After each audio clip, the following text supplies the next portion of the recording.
Hi friends, నేను బాగున్నానండి. మీరు కూడా చాలా చాలా బాగున్నారనుకుంటాను. ఇప్పుడు మనం మష్రూమ్ కర్రీ చేసుకుందాం. ఒక ప్యాన్ పెట్టేసుకొని స్టవ్ ఆన్ చేసేసుకుందాం. ఇప్పుడు దాంట్లోకి నూనె తగినంత వేసేసుకుందాం. చాలా ఈజీగా అయిపోతుంది, టేస్టీగా కూడా ఉంటుంది.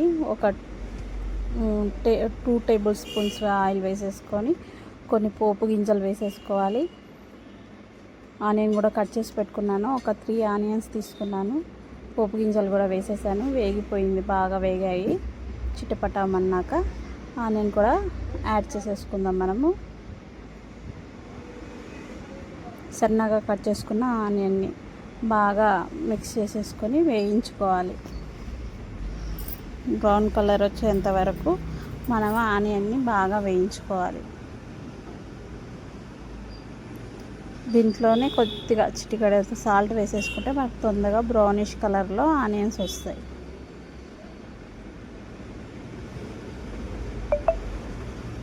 చూడండి, వేగుతూ ఉన్నాయి. మనం వేయించుకుందాము.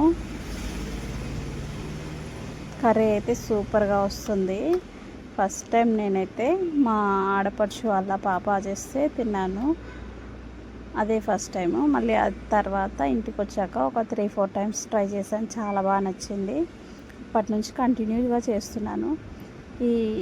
ఇలా చేసుకుంటే చాలా ఈజీగా అయిపోతుంది. మసాలా ఫుడ్ లాగా అనిపించకుండా చాలా ఎమ్మీగా టేస్టీగా ఉంటుంది. చూడండి, ఇప్పుడు కొంచెం పసుపు, కొంచెం ఉప్పు వేసాను, కూరకు సరిపడేంత.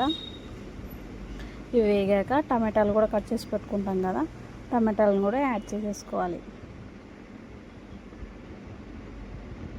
ఇది పొద్దున్నే హడావిడి ఉంటుంది కదా, అప్పుడు చేసేసాను.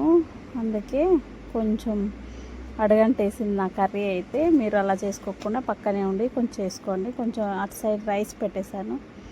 రైస్ వేగిపోయింది, ఉడికిపోయింది. అది చూడండి, అడుగు పట్టేసింది. కర్రీ అయితే స్మెల్ ఏం రాలేదు, కానీ చాలా టేస్టీగా వచ్చింది. ఒకసారి మీరు ఎప్పుడు ట్రై చేయకపోతే ఒకసారి ట్రై చేసి చూడండి, చాలా బాగుంటుంది. ఇప్పుడు మష్రూమ్స్ని కట్ చేసుకోవడానికి 2 ప్యాకెట్స్ తెప్పించాను నేను. అవన్నీ బాగా వాటర్లో వేసి కడుక్కుందాం. అదంతా కొంచెం డస్ట్ అంతా ఉంటుంది. అది ఒకసారి బట్టి 2 సార్లు కడిగేసుకొని మనము దానిపైన ఉండే తొక్క కూడా తీసేసుకొని, చూడండి బ్లాక్గా ఉంది. ఇప్పుడు 2 టైమ్స్ కడిగేసేసుకొని బాగా దాని మీద కొంచెం తొక్క కూడా మనం చాకుతో అట్లా నస్తే వచ్చేస్తుంది. అన్నీ కట్ చేసుకొని మనము బాగా కడిగి కట్ చేసేసి పెట్టుకోవాలి. ఆ తొక్క అంతా తీసేసి పీల్ చేసేసేసి ఇవన్నీ ఫస్ట్ ఒక ట్రిప్ కడిగేసాను. ఇవి అన్నీ పక్కన పెట్టేసుకుంటున్నాను నేను.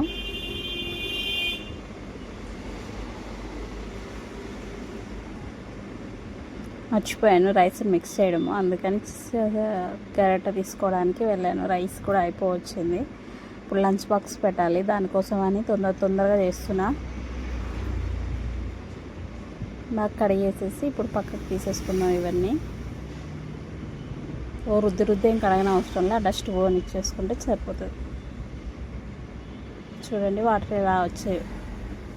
మనం ఇప్పుడు దాన్ని పీల్ చేసేసుకొని ముక్కలుగా కట్ చేసేసుకోవాలి. చూడండి, ఇలా కట్ చేసేసుకోవాలి. అన్నీ తొక్క కూడా తీసేసాను.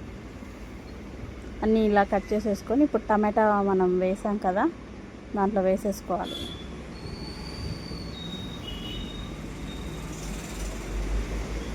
టమాటా వేగిపోయింది కదా, దీంట్లో మనము మనకు రుచికి తగినంత కారము, ధనియాల పొడి కూడా వేసేసుకోవాలి. ఇప్పుడే దీంట్లోకైతే నేను మసాలాలు ఏమి యాడ్ చేయట్లేదు. ఓన్లీ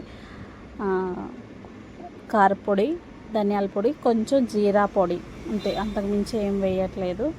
ఉప్పు రుచికి తగినంత అంతే వేస్తాను. మసాలాలు ఏం కలపట్లేదు నేను. మసాలా వేస్తే దీని టేస్ట్ కొంచెం వేరైపోయినట్టు అనిపిస్తుంది. అందుకనే ఓన్లీ జీలకర్ర 2 కలిపి నేను మిక్సీ పెట్టుకున్నాను. అందుకని అవి 2 కలిపి 1 స్పూన్ వేసేసుకున్నాను. దీన్ని ఒక 10 నిమిషాలు మూత పెట్టేసుకొని ఉడికించుకోవాలి. ఉడికించుకున్నాక ఇవి కూడా మనం వాటర్ కొన్ని ఒక గ్లాస్ వేసి ఉడికించేసుకొని ఇప్పుడు మష్రూమ్ని కూడా వేసేసి బాగా కలిపి మిక్స్ చేసేసుకోవాలి. కట్ చేసినవన్నీ దీంట్లో వేసేసి ఒక 5 మినిట్స్ ఉడకబెట్టుకుంటే సరిపోతుంది. ఎమ్మీగా మష్రూమ్ కర్రీ ఈజీగా సింపుల్గా ఉంటుంది. ఇది నచ్చినట్లయితే లైక్ చేయండి, షేర్ చేయండి, నా ఛానల్ని